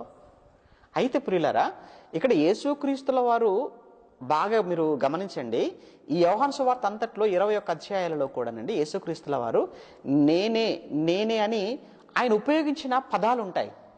నేనే, ఈ మాటలండి పాత నిబంధనలో దేవుడు ఉపయోగించినట్టుగా ఉంటాయి. నేను తప్ప మరొక దేవుడు నీకు ఉండకూడదు, అక్కడ వినబడతాయి ఈ మాటలు మనకు. నేను తప్ప నాకు ముందు కానీ నా తర్వాత కానీ ఎవడూ లేడు, నేను ఉన్నవాడను, ఈ మాటలన్నీ మనకు అక్కడ వినబడుతుంటే పాత నిబంధనలో దేవుడు చెప్పినట్లుగా సేమ్ మళ్ళీ ఇక్కడ రిపీట్ అవుతుంటాయండి క్రొత్త నిబంధనలో. యేసుక్రీస్తుల వారు కూడా మాట్లాడుతూ నేను లోకమునకు వెలుగు అంటాడు. ఇలా 7 మార్లు అండి యేసుక్రీస్తుల వారు నేనే అన్న పదాలు ఆయన ఉపయోగించడం జరుగుతుంది యోహాను సువార్తలో. కొన్ని చూద్దామంటారా? చాలా అవసరం అండి మనకు ఈ సువార్తకు, చాలా చాలా అవసరం ఈ సువార్తకు. ఎస్పెషల్లీ ప్రత్యేకించి మనం చూస్తుంటే యేసుక్రీస్తుల వారు ఆయన మాట్లాడుతూ నేను మెస్సియాను అంటాడు కదండి యోహాను సువార్త 4వ అధ్యాయంలో. ముందుగా చూద్దాం, నేనే మెస్సియాను 4:25. ఆ స్త్రీ ఆయనతో క్రీస్తునందు మెస్సియా వచ్చినని ఎరుగుదును, ఆయన వచ్చినప్పుడు మాకు సమస్తమును తెలియజేయని చెప్పగా యేసు నీతో మాట్లాడుచున్న నేనే. అసలు ఆ పదం అది ఎంత విచిత్రంగా ఉంటుంది. నేనే అంటే దాని అర్థం ఏంటి? నేనే, ఇంకెవరు కాదు. అని నేనే అని చెప్పుకున్నటువంటి ఈ మాటలండి, అంటే యేసు పలికిన ఈ మాటలు ఇక్కడే యోహాను సువార్తలో మనకు కనపడతాయండి. ఎక్కువగా 7 మార్లు కనపడతాయండి ఈ మాటలు. 7 మార్లు ఎందుకు రాశాడు యోహాను గారు అని అంటే, 7 అనేటువంటి అంకెకండి యూదులకు ఒక లెక్క ఉంది కదా, మీకు అర్థమైంది కదా. 7 అనేటువంటి అంకెకు యూదులలో ఒక సెంటిమెంట్ ఉంది కదా. 7 అనే అంకెకు సంపూర్ణం, పరిపూర్ణం అనే ఒక అర్థం. అందుకే నేనే. అలానే యోహాను గారు ఈ సువార్తలు యోహాను సువార్తలో యేసుక్రీస్తుల వారు చేసిన 7 ప్రధానమైన అద్భుతాలు కూడా సూచక్రియలు 7 రాస్తాడు ఆయన. ఎందుకు అద్భుతాలు 7 రాశాడు? ఇక్కడ యేసు నేనే అన్న పదాలు కూడా 7 రాశాడు అని అంటే, ఆయన యూదుడు కనుక, యూదులలో ఉన్నటువంటి ఒక సెంటిమెంట్ తెలుసు కనుక, పరిపూర్ణం, ఇదిగో ఈయన ఇతనే క్రీస్తు అనడానికి, ఇతను ఇక దైవత్వం కలిగిన వాడు, దేవుని కుమారుడు అనడానికి ఇంకా ఫుల్గా మీరు నమ్మొచ్చు. ఇంకెంత మాత్రం కూడా మీకు ఇక అనుమానం అవసరం లేదని చెప్పటానికి అధికారికంగా 7 అనేటువంటి దాన్ని మనసులో పెట్టుకుని రాసుంటాడేమో అనిపిస్తుంది. ఓకేనా, రైట్. ఇక్కడ ఒకటి చూసాం, నేనే అని చెప్పటం. మరొక మాట చూస్తారా? అదే యోహాను సువార్తలో మనం చూస్తుంటే, అదే యోహాను సువార్తలో 6వ అధ్యాయానికి వెళ్ళిపోదాం. ఏమంటే 6వ అధ్యాయంలో 35వ వచనం, 6:35లో అక్కడ యేసుక్రీస్తుల వారు, అందుకు యేసు వారితో ఇట్లనెను, జీవాహారము నేనే. చూసారా, నేనే మెస్సియాను, నేనే జీవాహారమును, నేనే. ఇంకొక మాట ఏమంటాడో తెలుసా అండి? అదే యోహాను సువార్త మనం చూస్తుంటే 7వ అధ్యాయానికి వెళ్ళేటప్పటికి, 7వ అధ్యాయంలో జీవజలపు ఊటను అన్నాడు. అదే 7వ అధ్యాయం 37-39 వచనాలండి. 7వ అధ్యాయం 37-39 వచనాలలో జీవజలపు ఊటను నేనే అన్నాడు. ఇంకొక మాట యేసుక్రీస్తుల వారు మాట్లాడుతూ, పునరుత్థానమును జీవమును నేనే అంటాడు. పునరుత్థానమును జీవమును నేనే అంటే, యేసుక్రీస్తుల వారు నేనే పునరుత్థానము జీవమును అంటున్నాడు, జీవజలపు ఊటను నేనే అంటున్నాడు, జీవాహారమును నేనే అంటున్నాడు, నేనే గొర్రెలకు మంచి కాపరిని అని మాట్లాడుతుంటాడు. ఆ తర్వాత నేనే మార్గం, తెలుసు కదా 14లో, నేనే మార్గం, నేనే సత్యం, నేనే జీవం. అబ్బా ఏంటండి, నేనే నేనే నేనే అనే పదాలు వింటుంటే ఏమండి మనకు చాలా ఆనందంగా ఉంటాయి, కానీ అవతల వాళ్ళకి మాత్రం చాలా ఇబ్బందిగా ఉంటాయండి. మనం ఏం చేయగలం చెప్పండి? వాళ్ళకు ఇబ్బందిగా ఉంటే, మంటగా ఉంటే మనం ఏం చేయలేం. మరి ఆయన చెప్పాడు కనుక చెప్పాల్సిందే. ఏమండి బైబిల్ అంతా మాకు ఓకేనండి, కానీ నేనే అన్న పదాలు మాకు నచ్చవు. మరి ఏమంటారు చెప్పండి నేనే అనకపోతే? ఏమండి ఆవిడకి ఎవరండి భర్త అంటే నేనే అన్నారు అనుకోండి, ఏమండి అని అంటే ఎలా ఉంటుంది చెప్పండి? ఏంటంటే ఇది? ఏమండి ఆ పలానా ఆయన భార్య ఎవరండి నేనే అన్నారు అనుకో, మరి నేనే అనాలి, నేను కూడా అనకూడదు. చాలా తప్పు, చాలా దారుణాలు అయిపోతాయి. నేనే. ఏమండి ఈ పిల్లలకి తండ్రి ఎవరండి అంటే నేను కూడా వచ్చాను కూడా అన్నా. ఎంత అసహ్యంగా ఉంటాయండి ఈ మాటలు. ఏంటో యేసుక్రీస్తుల వారు నేనే ఆ మెస్సియా అని అంటున్నాడు, నేనే ఆ జీవాహారాన్ని అంటున్నాడు, నేనే ఆ జీవజలపు ఊటని అంటున్నాడు, నేనే పునరుత్థానమును జీవమును నేనే అంటున్నాడు, ఇక్కడ నేనే మార్గం అంటున్నాడు. ఇక మళ్ళా 15-16 అధ్యాయాలకు వెళ్ళేటప్పటికి ఏమంటాడు? నేనే నిజమైన ద్రాక్షావల్లిని. ఇవన్నీ వింటుంటే అంటే యేసుక్రీస్తుల వారు నేనే అని చెప్పినటువంటి మాటలండి. అలానే యేసుక్రీస్తుల వారు చేసిన అద్భుతాలు. ఇంకోటి ఏంటంటే యోహాను సువార్తను గురించి ముగించేస్తాను, కంగారు పడకండి. యోహాను సువార్తను గురించినటువంటి మిగతా ఒక ప్రాముఖ్యమైన విషయం ఏంటంటేనండి, ఎక్కువగా యోహాను గారు దేని మీద ఎక్కువ ఫోకస్ చేశారంటే, యేసుక్రీస్తుల వారి చివరి వారం రోజులు, లాస్ట్ డేస్, వాటి మీద ఎక్కువ ఫోకస్ చేశాడు. ఇంకా చెప్పాలంటే యెరూషలేములో జరిగినటువంటి చివరి వారం చివరి దినాలు అంటే యోహాను సువార్తలో సమరయ గలిలయ ప్రాంతంలో కొన్ని విషయాలు మాత్రమే రాయబడతాయండి. గలిలయలో సమరయలు అయితే మరి ముఖ్యంగా ఆ సమరయ స్త్రీతో మాట్లాడిన సందర్భం, గలిలయ కానాది, అలానే ఒక ప్రధాన యాజకుడి ప్రధాని కుమారుని స్వస్థపరచటం, అది మాత్రం మనకు గలిలీలో మనకు కనబడుతుంది. కానీ మ్యాక్సిమం వచ్చేసి యోహాను గారు ఎక్కడ విషయాల మీద ఆయన ఎక్కువ ఫోకస్ చేస్తారు అని అంటే యెరూషలేములో జరిగినటువంటి విషయాల మీదనే యోహాను గారు ఎక్కువగా ఫోకస్ చేసి యోహాను సువార్తను రాశారు ఆయన. ఓకేనా? 4 భాగాలను చెప్పుకున్నాం కదా, చెప్పుకుంటే పని అయిపోద్ది. ఓకే, ప్రార్థన చేసేస్తాను ఆ 4 భాగాలు. ముందుగానండి యేసు ఎవరు అన్న విషయంలో మొదటి అధ్యాయంలో మనకు కనబడుతుంది. మొదటి అధ్యాయం మొదటి నుంచి చివరి వరకు అండి. ఓకేనా? ఇక రెండవ విషయం ఏంటంటే యేసు ఎవరు అనేటువంటి విషయంలో మొదటి నుంచి మొదటి అధ్యాయం అంతా కూడా అని మనం మాట్లాడుకుంటే, ఇక రెండవ విషయం వచ్చేసి మనకు యేసుక్రీస్తుల వారు చేసినటువంటి పరిచర్య, అద్భుతాలు, సూచక్రియలు ఇవన్నీ మనకు కనబడుతుంటాయి. ఎక్కడి నుంచి? 2వ అధ్యాయం 1వ వచనం నుంచి, అంటే 2వ అధ్యాయం మొదలుకుంటే 11వ అధ్యాయం 44వ వచనం వరకు. ఓకేనా? ఏమంటే 2వ అధ్యాయం ప్రారంభం నుంచి 11వ అధ్యాయం 44 వరకు చూస్తే ఇదంతా కూడా యేసుక్రీస్తుల వారి గలిలయ, సమరయ, యోదయ ఆ ప్రాంతంలో యేసు చేసిన పరిచర్య, అద్భుతాలు. లాజరు గారిని లేపుతాడు కదా, చంపేశారు కదా, చనిపోతారు కదా, క్షమించండి, చనిపోయాడు కదా లాజరు గారిని. అంటే లాజరు గారిని లేపిన తర్వాత వాళ్ళు అనుకునేది ఏంటంటే అక్కడ 11వ అధ్యాయంలోనే మీరు చూస్తే 11లోనూ 12లోనూ యేసుక్రీస్తును ప్లస్ లాజర్ని ఇద్దరిని చంపాలనుకుంటారండి అక్కడ వాళ్ళు. మీకు అర్థమైందా? ఎందుకు ఇద్దరిని చంపాలనుకున్నారు? లేచినందుకేమో లాజర్ని, లేపినందుకేమో యేసుప్రభువుని. ఎంత అన్యాయం అండి! పాప లాజర్ ఏం చేశాడు చెప్పండి? చచ్చిపోయి శవంగా సమాధిలో ఉన్నాడు, యేసుప్రభు వచ్చాడు లేపేశాడు. ఇందులో లాజర్ది ఏముంది ఇందులో? కానీ లాజర్ని చంపేద్దాం, లాజర్నే కాదు, సాక్ష్యం లేకుండా యేసు తిరిగి లేపడం సాక్ష్యం ఉండకూడదు అంటే ఆడుండకూడదు. ప్లస్ మళ్ళా లేపేస్తాడేమో, మళ్ళీ ఇతను మళ్ళా లేపాడు అనుకోండి, మళ్ళీ తలపడతాడు, ఈయన కూడా లేపేస్తే అయిపోద్ది కదా. వాళ్ళ ప్రయత్నాలండి, శత్రువుల ప్రయత్నాలు. అంటే యేసుక్రీస్తును లాజరును ఇద్దరిని చంపాలనుకోవటం. ఏమంటే దాదాపుగా 11వ అధ్యాయం 44 అంటే 11వ అధ్యాయంతో మ్యాక్సిమం ఏంటంటే ఈ పరిచర్య ఇవన్నీ కూడా మనకు కంప్లీట్ అవుతున్నట్టుగా మనం చూస్తుంటాం. ఇక చివరిగా ఏంటంటే 13వ అధ్యాయం, అంటే 13వ అధ్యాయం నుంచి అని మనం మాట్లాడుకుంటే, లేదా 11:44 అని చెప్పుకున్నాం కదా, 11:45 నుంచి 19:42 వరకు, 19:42 వచ్చిన వరకు ఇదంతా కూడా యేసుక్రీస్తుల వారి చివరి దినాలిక, యేసు జీవితంలో చివరి లాస్ట్ డేస్ ఏమంటే ఆఫ్ జీసస్ క్రైస్ట్, యేసుక్రీస్తుల వారి యొక్క చివరి దినాలు 19:42. ఏమవుతుంది? యేసుక్రీస్తులో సిలువకు అప్పగించేశారు కదా, చంపేస్తారు కదా, యేసు ప్రభు చనిపోతారు కదా, 19వ అధ్యాయంలో చనిపోతారు. 20వ అధ్యాయంలో యేసుక్రీస్తుల వారు తిరిగి లేచారు.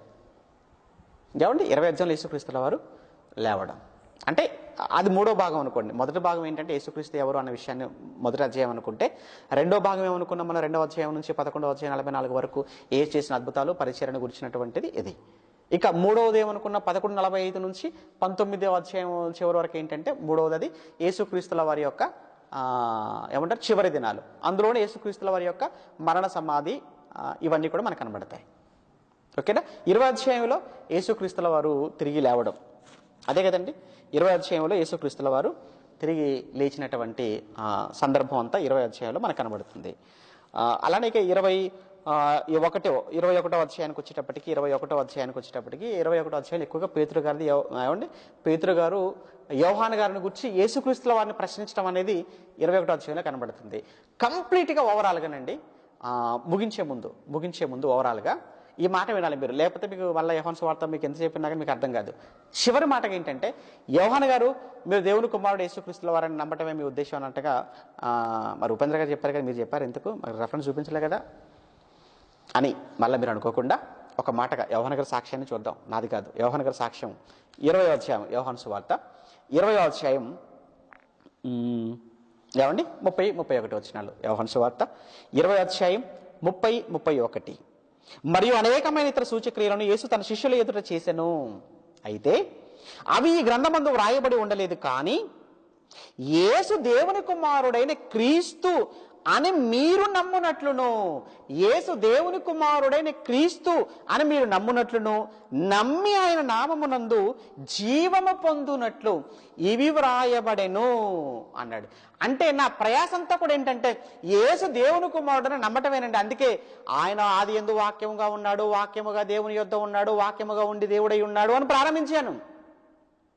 నేను యోహాను సువార్త రాయటం వల్ల ఉద్దేశం కూడా ఏంటంటే అందరూ కూడా రాసిన విషయాలను బట్టి అందరూ యేసు క్రీస్తు దేవుడు, దేవుని కుమారుడు అని నమ్మాలి అన్నది నా యొక్క ఆకాంక్ష, నా యొక్క అభిలాష, నా ఏమంటారు నా అంబిషన్ అది.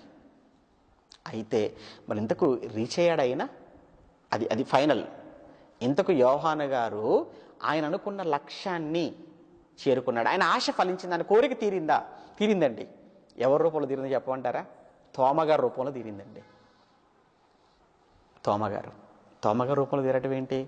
అర్థమైంది, అర్థం కానట్టుగా కొంచెం డైలమాలో ఉండొచ్చు. విషయం ఏంటంటే దేవుని కుమారుడు నమ్మించడమే కదా ఆయన ప్రయత్నం.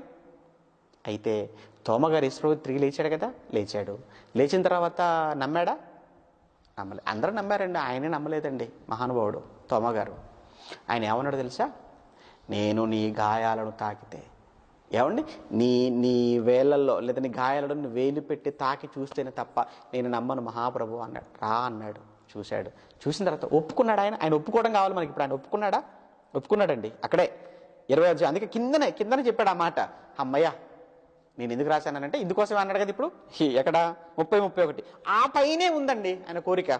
28 అందుకు తోమ ఆయనతో నా ప్రభువా నా దేవా అన్నాడా? ఎవరు? తోమ. అంతకు మునుపు నేను నమ్మను అన్నాడు. ఇప్పుడు నా ప్రభువా, అంతేకాదు నా దేవా, నా ప్రభువా నా దేవా అంటున్నాడు ఆయన.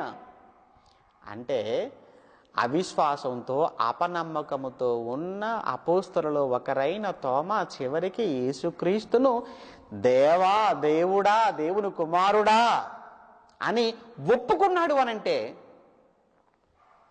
యోహాను గారి కోరిక ఫలించినట్టే కదా. ఆయన ప్రయాస, ఆయన కష్టం, ఆయన రాయడంలో ఉన్న ఉద్దేశం కూడా అదే అని రాశాడు కదా. ఇదంతా కూడా ఎందుకు రాశాను అంటే యేసు దేవుని కుమారుడు మీరు నమ్మునట్లు ఇవన్నీ రాశాను అన్నాడు. అమ్మయ్య యోహాను గారు మీ కోరిక తీరిందండి, చాలా సంతోషం. చాలా ప్రయాసపడ్డాడు అంటే చాలా గొప్ప సేవ అండి. ఎవరిది? యోహాను గారిది. అందుకే ప్రత్యేకించి యోహాను గారి గురించి ఒకరోజు మాట్లాడుకుందాం. ఆయన బయోగ్రఫీ అంతా అని మీకు స్టార్టింగ్లోనే చెప్పాను. ఏమండి ఇది యోహాను సువార్త యొక్క ఉద్దేశం అంటే 1వ అధ్యాయం నుంచి 21 అధ్యాయాలు. ఆఖరిలో రాయబడిన సువార్త కూడా ఇదేనండి. మత్తయి, మార్కు, లూకా అన్నిటి తర్వాత చివరగా రాయబడినటువంటి సువార్త యోహాను సువార్త. ఓకే, వచ్చే వారం అంటే సండే లైవ్ ద్వారా కలుసుకుందాం. మళ్ళీ యథావిధిగా ఉదయం 8 గంటలకు, రాత్రి 8 గంటలకు ప్రీమియర్ లైవ్ ఉంటుంది. మార్నింగ్ తప్పనిసరిగా అందరూ చూసే ప్రయత్నం చేయండి. ఇక కొద్ది రోజుల్లో మార్నింగ్ ఎపిసోడ్స్ ఆపేద్దామన్న ఆలోచనలో ఉన్నాం. వాటిని నైట్కి షిఫ్ట్ చేయాలని ఆలోచన చేస్తూ ఉన్నాను. కనుక ఈ విషయంలో దయచేసి మీరు అందరూ గమనించగలరు. అది ఎప్పుడు ఏంటి అనేది ఆ వివరాలన్నీ కూడా మీకు త్వరగా తెలియజేయడం జరుగుతుంది. అయితే ఈలోపు తప్పనిసరిగా చాలామంది ఏంటంటే నా వాట్సాప్ నెంబర్ నుంచి ఆ లింక్ రాలేదని చాలామంది నాకు మెసేజ్ పెడుతున్నారు. నేను మీకు పంపించేంత వరకు కాకుండా తప్పనిసరిగా మీరంతా కూడా ఏమంటే అది సబ్స్క్రైబ్ మీరు చేసుకోగలిగితే, యూట్యూబ్ మీరు చూస్తున్నారు పక్కనే రెడ్ సింబల్ మీకు అక్కడ కనబడుతుంది, గంట గుర్తు బెల్ ఐకాన్ కనబడుతుంది. అక్కడ మీరు ఆ సబ్స్క్రైబ్ అన్న దాని దగ్గర మీరు ప్రెస్ చేసి ఆ బెల్ బటన్ నొక్కితే ఎప్పుడు వీడియో అప్లోడ్ చేసినా వెంటనే మీకు నోటిఫికేషన్ వచ్చేస్తుంది. నా నుంచి మెసేజ్ రావాలి అని నా కోసం మీరు ఎదురు చూడవలసిన అవసరత లేదు. అప్పుడు నాకు కూడా మీరు సహాయం చేసిన వాళ్ళు అవుతారు, సహకరించిన వాళ్ళు అవుతారు. థ్యాంక్ యూ అండి. Thank you very much. ఇంతవరకు ఓపికతో విన్నందుకు ధన్యవాదాలు. ప్రార్థన చేసుకుందాం. ప్రేమగల తండ్రి, మీ వందనాలు నాయన. మీ పిల్లలకు మీ మాటలు నేర్పిస్తున్నాను. నేర్చుకున్నవారుగా కేవలం విని విడిచిపెట్టక వీటి ప్రకారం బ్రతకాలి, అనేకులను బ్రతికించాలి. మా బ్రతుకు ఉన్నదే మీకోసం తండ్రి. ఈ ప్రస్తుత ఈ భయంకరమైన ఈ పరిస్థితుల్లో తండ్రి మమ్మల్ని మేము కాపాడుకోవటం చాలా కష్టంగా ఉంది తండ్రిగా. మా జీవితాలను మీ చేతికి అప్పగిస్తున్నాం. మీ చిత్తాన్ని మా పట్ల జరిగించండి. అప్రమత్తంగా ఉంటూ మీ పిల్లలందరినీ నేను అప్రమత్తం చేస్తూ బ్రతికే కాలం ఎంతో తెలియదు కానీ బ్రతికే ఆ కొద్ది కాలం మీకోసం నమ్మకంగా బ్రతకమని ప్రతి వీడియో ద్వారా మీ పిల్లల్ని హెచ్చరిస్తూనే ఉన్నాం. విన్న మీ పిల్లలందరూ కూడా తండ్రి ఓర్పు కలిగి, సహనం కలిగి, త్యాగపూరితమైనటువంటి మనస్సు కలిగి మీకోసం మీరు వారికి ఇచ్చినటువంటి కాలంలో బ్రతికి మీ చెంతకు చేరుటకు సహాయం చేయమని కోరుతూ ఇంతటి జ్ఞానాన్ని మాకు నేర్పించిన మీ కుమారులు మా డైరెక్టర్ గారిని జ్ఞాపకం చేసుకున్నామని క్రీస్తునామని ప్రార్థన అడుగుతున్నాము తండ్రి. ఆమేన్.